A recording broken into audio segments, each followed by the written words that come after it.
apart. Jesus draws this picture of being outside of time, outside of the universe, outside of space, sitting above, looking at the world and saying, all right, I'm going to go in now. I'm going in.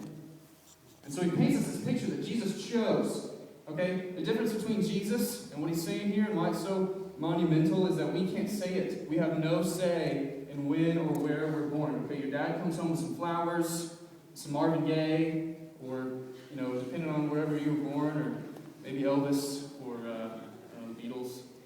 But your dad came home, and boom, you're born. And so you have no choice of who your parents are, or when you're born, or what reason, what timing you're born. Okay, so what Jesus says here is, I chose when to come into life. I was outside of the earth, and I chose when to enter it. So essentially what he's saying is, I am God.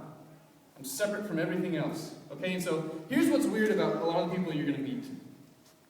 A lot of people you meet in college, if you have the same experience I did, I went to one of the most secular universities in America, where atheism was like an understatement. It was incredible. But a lot of the conversations I had boiled down to people saying Jesus was a really great philosopher. His philosophy was strong. He was a really great moral guy. He had a lot of really great moral teachings, and so it kind of comes into this statement that maybe you've heard, Jesus was a great teacher. And so what's weird about that statement is Jesus over and over and over and over again in the New Testament claims to be God.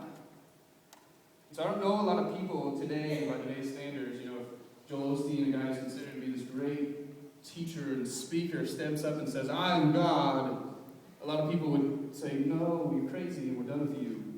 And they set his CDs on the shelf. But this is what Jesus does, and so people say he's a great teacher, but you've got to do something with that because Jesus is either crazy, he's loony, or he's God. So look what follows.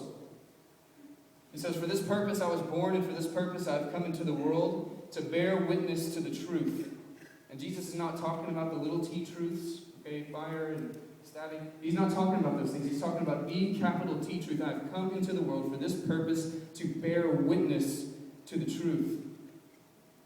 Okay, he's not saying little t truths, because if Jesus said, I've come to bear witness to some things that are true, he wouldn't be controversial. He wouldn't spark debate still 2,000 years later. If Jesus said, there's some things that are true and I'm going to share them with you, we would all be like, hey, good job. Okay, what he's saying is, I've come to bear witness to the one truth.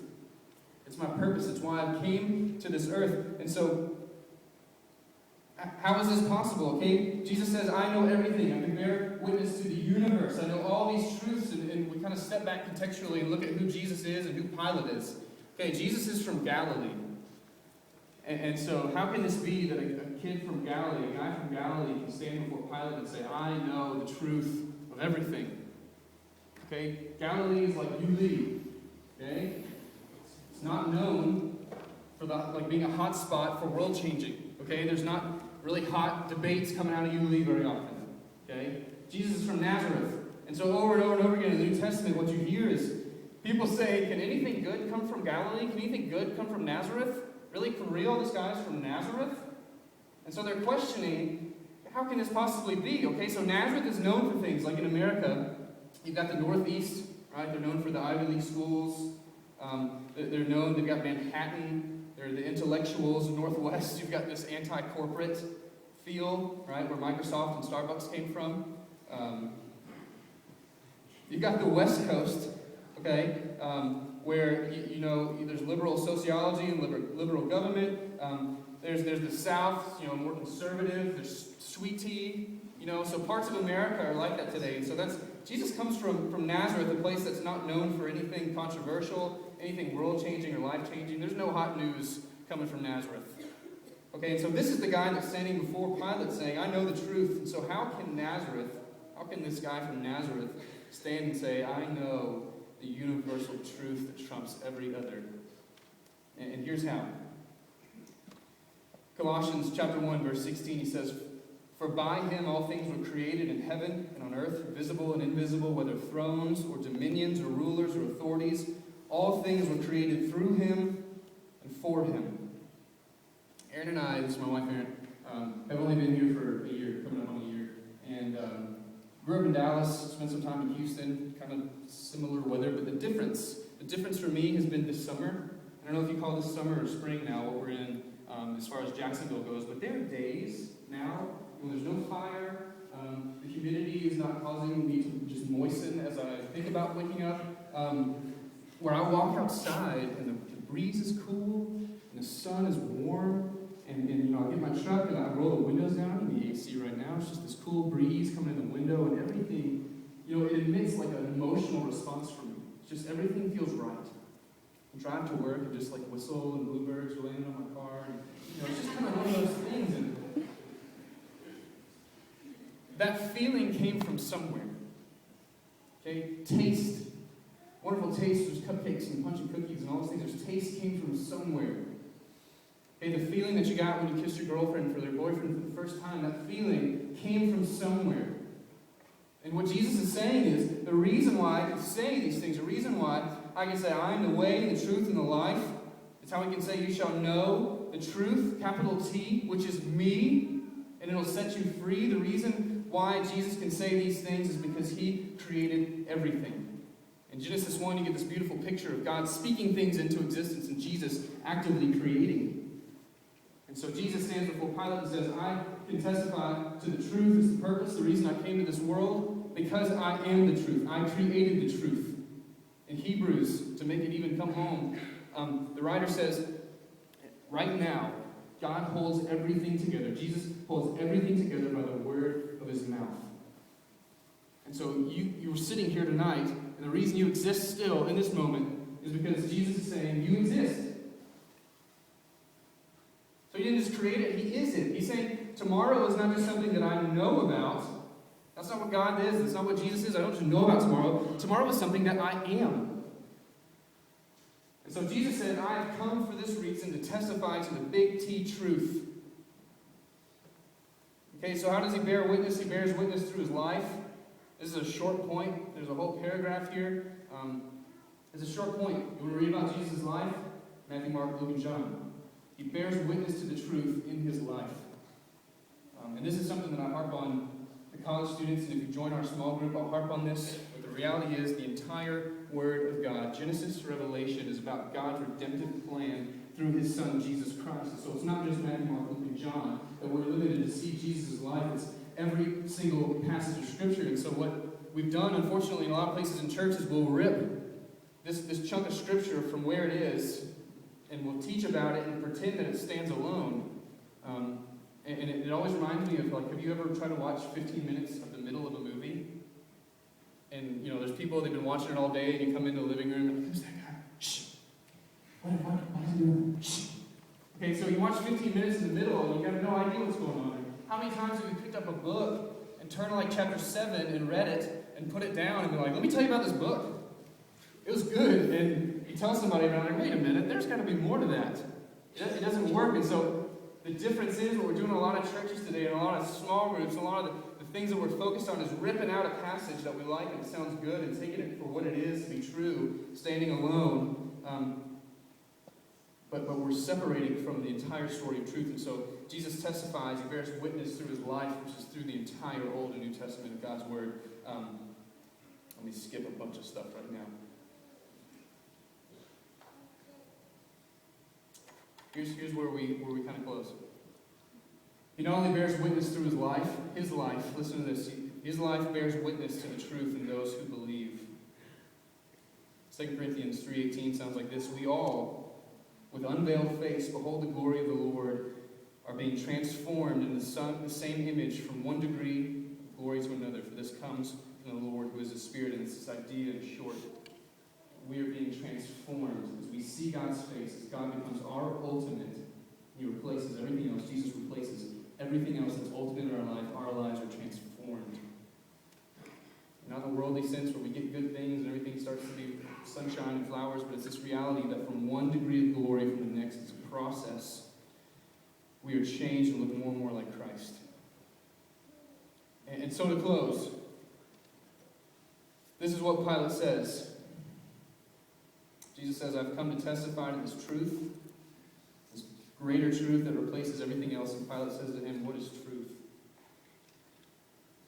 After he said this, he went back outside to the Jews and told them, I find no guilt in this man. And this passage always haunts me. I don't know how many of you guys are familiar with Pilate's story, but 3 years later, historically, we know that he kills himself. It's not Bible. It's not in the Bible. It's go to the library and look it up historically. 3 to 4 years after this meeting with Jesus, Pilate kills himself. And in brief, Pilate's history, he's not born in Jerusalem. He's not a Jew. So it means he wasn't given his post. He had to earn it. And in that time, to earn the post that Pilate had, it meant that he saw the entire empire. He would have been everywhere. He would have seen everything, which means the entire known world, the Roman Empire included, everywhere that people could go, Rome had it. And so Pilate had seen religion. He had seen bloodshed for religion. He had seen and been jaded by religion. Okay, at this point in Rome, there are hundreds of gods. Okay, and all the gods had like a backstory. This god had, relations with this god, and they birthed this god child, and then this other father ate the child. The child came through the father's stomach, and it's like, I'm not making it up. This is their system. And so the people had hundreds of gods with all these backstories, and they had to make sacrifices to all these different gods, and so Pilate was burned out. Pilate's heart was hard. He didn't want to hear. Jesus said, I bear witness to the greater truth, and Pilate said, what is truth? And so, if you've ever watched a movie or read a story, you know how it ends. I'm not going to pick on you in particular, but when females watch the movie Titanic, it's just this idea, you watch them, it always happens. They're on the couch, the ship has gone down, and everybody's trying to find a piece of wood, and they're trying to share the door, right? And, the girl's just over there freaking out and nervous. Will she make room for him? Can he survive too? And, men in the room, you just know, this is how the story ends. She won't make room for him, right? She's selfish. He's going to die. There's plenty of room on the door, but she's not going to do it, right? But it's this idea that you know how the story ends and you wish you could change it. As the ending comes, you're just like, come on! And as I read this passage, and to make this thing applicable for graduating seniors, I read this story about Pilate, and I wish that I could chat with him. I wish I could take him for a drink. I wish that I could just have a discussion with him, because he's hurting, and he's broken, and his heart is hard, and he needs the truth. And Pilate says, what is the truth? And the truth is standing in the room with him. The capital T truth. Everything that holds the universe together, everything that created the universe, everything that changes every part about your life is standing 3 feet from Pilate, and he says, what is truth?